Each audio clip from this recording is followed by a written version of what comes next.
আলা ইন্না আউলিয়া আল্লাহি লা খাউফুন আলাইহিম ওয়ালা হুম ইয়াহজানুন আল্লাযীনা আমানু বিআয়াতিনা ওয়া কানু ইয়াত্তাকুন। যারা আল্লাহর ওলি তাদেরকে দুইটা গুণের দ্বারা, দুইটা বৈশিষ্ট্যের মাধ্যমে চেনা যাবে। কয়টা বৈশিষ্ট্য? দুইটা বৈশিষ্ট্য। এক নম্বর বৈশিষ্ট্য হলো তারা ঈমানদার হবে। এক নম্বর বৈশিষ্ট্য হলো তারা ঈমানদার হবে। ঈমানদারের কিন্তু একটা বড় পরিচয় আছে। ঈমানদার কিন্তু নিজে নিজে দাবি করলে হওয়া যায় না।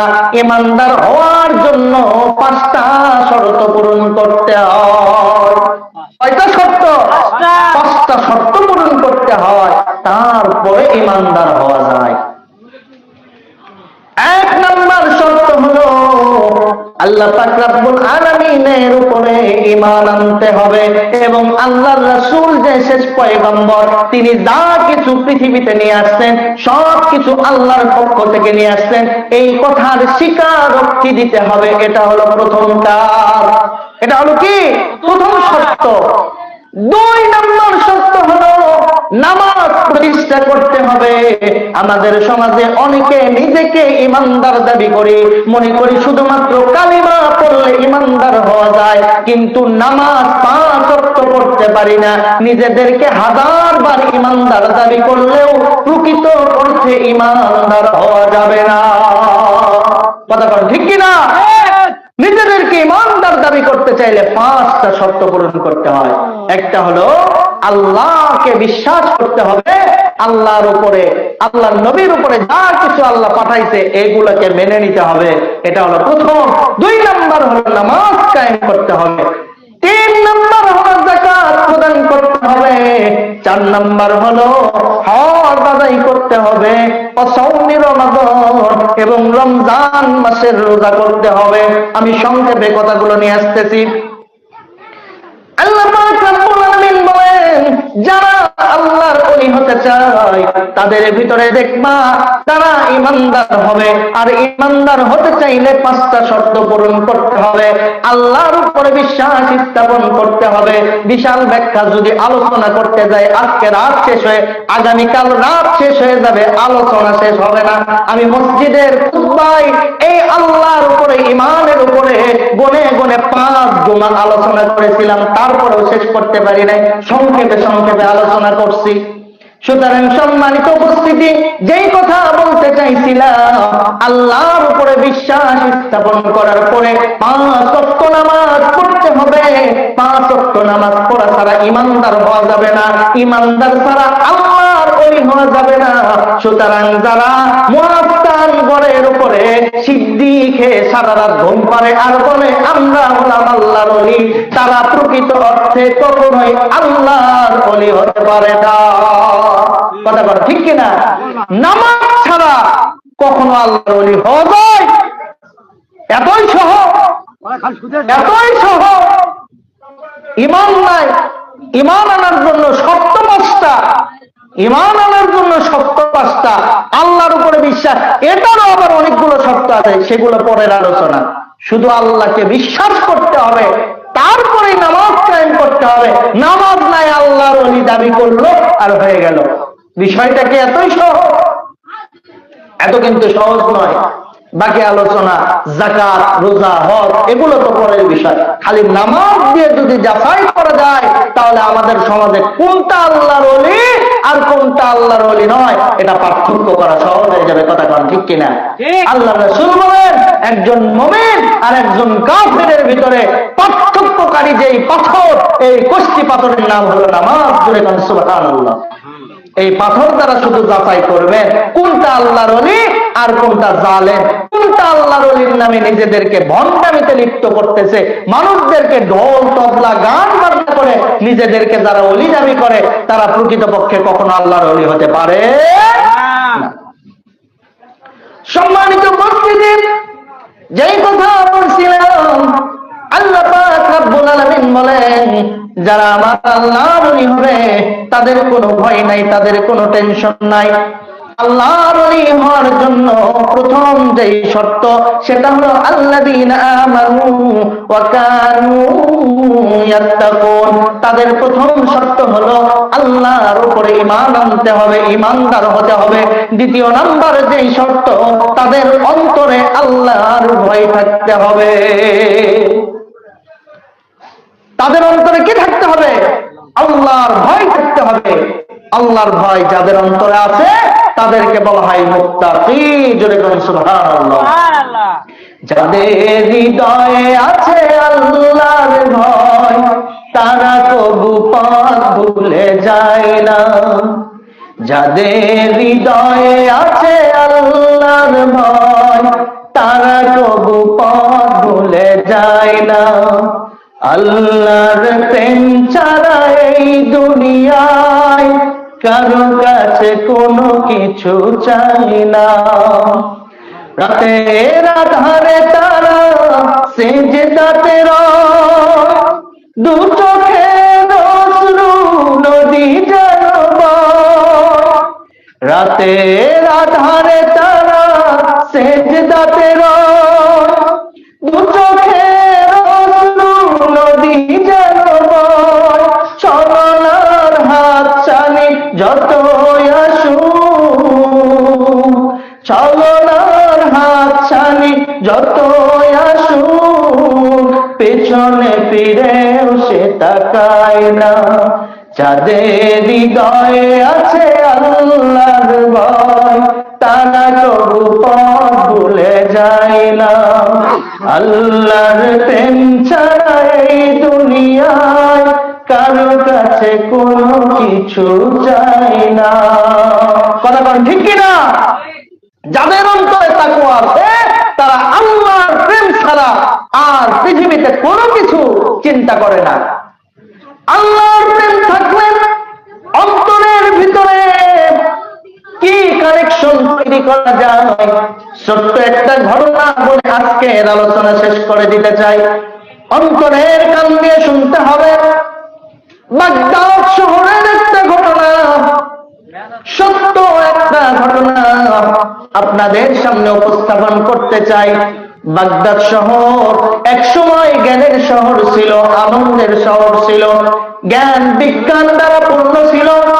ইসলামের সোনালী যুগে বাগদাদ এমন একটা শহর ছিল, আমাদের বর্তমান সময়ে যেমন জ্ঞান অর্জন করার জন্য মানুষেরা লন্ডন যায়, অক্সফোর্ড বিশ্ববিদ্যালয়ে, আবার আমেরিকায় যায় জ্ঞান অর্জন করার জন্য, জার্মানিতে যায়, কানাডায় যায়। ঠিক ইসলামের এমন একটা যুগ ছিল যে যুগে মানুষেরা জ্ঞান অর্জন করার জন্য বাগদাদ শহরে যেত। কোথায় যেত? বাগদাদ শহরে যেত জ্ঞান অর্জন করার জন্য। এই বাগদাদ শহরে যখন মানুষেরা জ্ঞান অর্জন করার জন্য যেত, ঠিক সেই সময় বাগদাদ শহরে বড় বড় জ্ঞানী ছিল, আল্লাহর বড় বড় ওলি ছিল, আলেমেরা ছিল, কোরআনের জ্ঞানে জ্ঞানী ছিল, অনেক শিক্ষিত মানুষেরা ছিল। বাপজানেরা মনোযোগ দিয়ে শোনেন, আলোচনাটা মনোযোগ দিয়ে শোনার চেষ্টা করেন। সম্মানিত উপস্থিতি, বাগদাদ শহরে হঠাৎ করে অনাবৃষ্টি দেখা দিল। বৃষ্টি নাই, অনেকদিন যাবৎ বৃষ্টি নাই। মানুষের ভিতরে হাহাকার সৃষ্টি হয়ে গেল। মানুষেরা চিন্তা করতেছে বাগদাদ শহরে এতদিন হয়ে যাচ্ছে বৃষ্টি হচ্ছে না। এখন মানুষেরা চিন্তা করতেছে বৃষ্টি হওয়ার জন্য আল্লাহর কাছে সালাতুল ইস্তেসকা পড়তে হবে। কি পড়তে হবে? সালাতুল ইস্তেসকা। ভালো করে মনে রাখবে, যখন আমাদের সমাজে যখন অনাবৃষ্টি দেখা দেয়, দীর্ঘদিন যাবৎ বৃষ্টি হয় না, তখন মানুষেরা একটা ফাঁকা ময়দানে চলে গিয়ে নামাজ আদায় করে, 2 রাকাত নামাজ। 2 রাকাত নামাজ আদায় করে 2টা হাত আসামের মতো উঁচু করে দিয়ে 2টা চোখের পানি ছেড়ে দিয়ে চিৎকার করে আল্লাহর কাছে আছে নিজেদের কৃতকর্মের জন্য, নিজেদের গুনাহের জন্য আল্লাহর কাছে দোয়া করতে থাকে। কারণ অনাবৃষ্টি হওয়ার সবচাইতে বড় যেটি কারণ, সেটি হলো ওই সমাজের ভিতরে গুনাহ বেড়ে যাওয়া। কি বেড়ে যাওয়া? গুনাহ বেড়ে যাওয়া। আমাদের সমাজেও দেখবেন মাঝে মাঝে অনাবৃষ্টি দেখা দেয়, দেখা দেয় না? গত কয়েক বছর আগে, দাও ফ্যানে ডাবে দাও, সবাই বাতাস খায়, ডাবে দাও।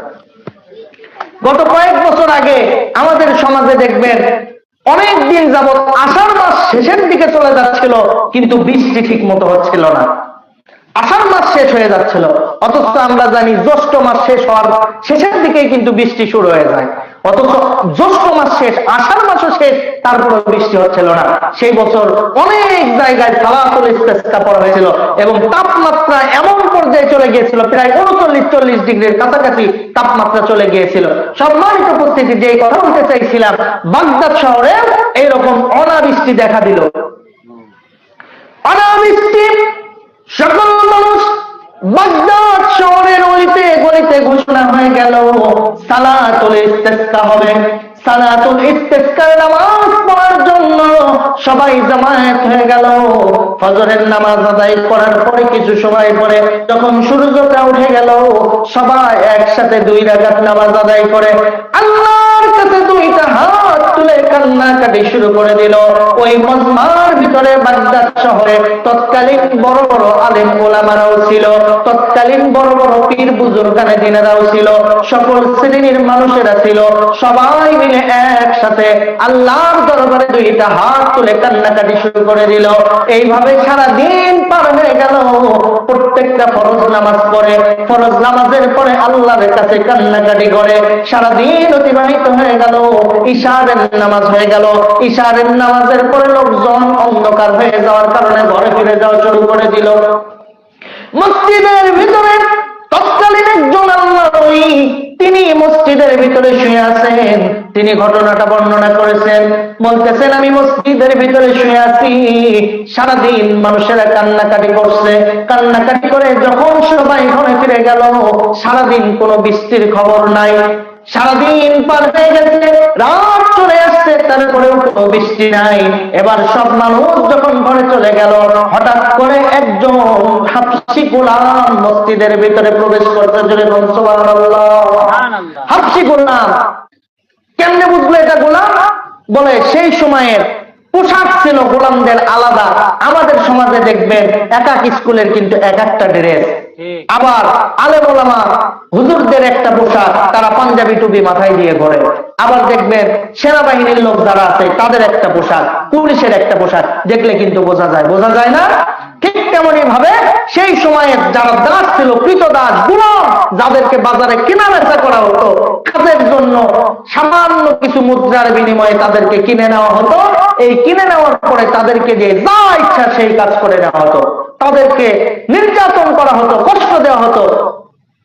এইরকম একজন গোলাম মসজিদের ভিতরে আসে। মসজিদের ভিতরে আসার পরে 2 রাকাত নামাজ পড়ছে। 2 রাকাত নামাজ পড়ে 2টা হাত উঁচু করে দিয়ে বলতেছে, মালিক, সারাদিন সবাই দোয়া করছে, সারাদিন সবাই দোয়া করার পরেও এখন পর্যন্ত কোনো বৃষ্টি দেন নাই। আমি দোয়া করতেছি, এই মুহূর্তে আমার বৃষ্টির প্রয়োজন, আপনি বৃষ্টি দেবেন। এই মুহূর্তে বৃষ্টির প্রয়োজন, আপনি বৃষ্টি দিবেন। কাকে বলতেছে? আল্লাহকে বলতেছে। নামাজ পড়ে 2টা হাত তুলে এইভাবে বলতেছে, এই মুহূর্তে বৃষ্টির প্রয়োজন, আপনি বৃষ্টি দিবেন। আল্লাহর ওলি যিনি ঘটনাটা বর্ণনা করছেন, এনে ডাক দিয়ে বলতেছেন, আল্লাহর ওই গোলাম যখন 2টা হাত তুলে এইভাবে বলছে, এই মুহূর্তে আপনি বৃষ্টি দিবেন, বাহিরে তাকিয়ে দেখি ঝমঝম করে বৃষ্টি পড়া শুরু হয়ে গেছে। ঝমঝম করে বৃষ্টি পড়তেছে। এই আল্লাহর ওলি যিনি এই ঘটনা বর্ণনা করতেছেন অবাক হয়ে গেছে, এটা কিভাবে সম্ভব? সারাদিন এত আল্লাহর ওলিরা দোয়া করলো, সারাদিন কত মানুষ কান্নাকাটি করলো, এত চাইলো, বৃষ্টি হলো না। অথচ একবার শুধু বলছে, এই মুহূর্তে বৃষ্টির প্রয়োজন, আপনি আর বৃষ্টি দিবেন, আল্লাহ পাক সঙ্গে সঙ্গে বৃষ্টি দিচ্ছে।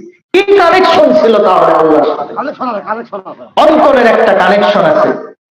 এবার আল্লাহর ওলি যিনি ঘটনা বর্ণনা করতেছেন, ইনি ডাক দিয়ে বলতেছেন, একটা নির্দিষ্ট সময় বৃষ্টি হলো, বৃষ্টি হওয়ার পরে পুরো বাগদাদ শহর ভিজে গেল, রহমতের বৃষ্টি হয়ে গেল। এবার ওই ব্যক্তি বৃষ্টি ছেড়ে যাওয়ার পরে মসজিদ থেকে বের হয়ে চলে যাচ্ছে, আমিও তার পিছে পিছে চলে গেলাম। যাওয়ার পরে দেখি ওই ব্যক্তি একটা বাসার ভিতরে প্রবেশ করলো, আমিও সেই বাসার ভিতরে প্রবেশ করে দেখলাম ওই গোলামটা যেই বাসার ভিতরে প্রবেশ করছে সেটা হলো একটা দালালের বাসা। কার বাসা? দালালের বাসা। মানে সে কি করে? গোলাম কেনা বেচা করে, আরেক বাজার থেকে গোলাম কিনে নিয়ে এসে আবার আরেক বাজারে বিক্রি করে। এই গোলামটা হলো সেই দালালের বাসায় গিয়ে বসে পড়ছে। এবার তিনি ঘটনা বর্ণনা করতেছেন, ইনি ডাক দিয়ে বলতেছেন, আমি ওই গোলামের দালালকে ডাক দিয়ে বললাম, ভাইজান ওই যে কন্যাদের গোলামটা দেখা যায় ওই গোলামকে আমি ক্রয় করতে চাই, খরিদ করতে চাই। এবার গোলামের দালাল ডাক দিয়ে বলতেছে, ভাইজান এই গোলামকে ক্রয় করলে কিন্তু আপনি কোনো কাজ করতে পারবেন না, এটা একটা জীর্ণ শীর্ণ গোলাম, এই কোনো কাজের কোনো গোলাম নয়, একে যেটুকু খাওয়াবেন এইটুকু আপনার কিন্তু লস হবে। এবার যিনি ঘটনা বর্ণনা করতেছেন ইনি ডাক দিয়ে বলতেছেন, ও দালাল আমি ওই গোলামকে কিনতে চাই, ওই গোলামের দ্বারা কোনো কাজ করানোর জন্য নয়, ওই গোলামকে খরিদ করতে চাই ওই গোলামের কানেকশন দেখে।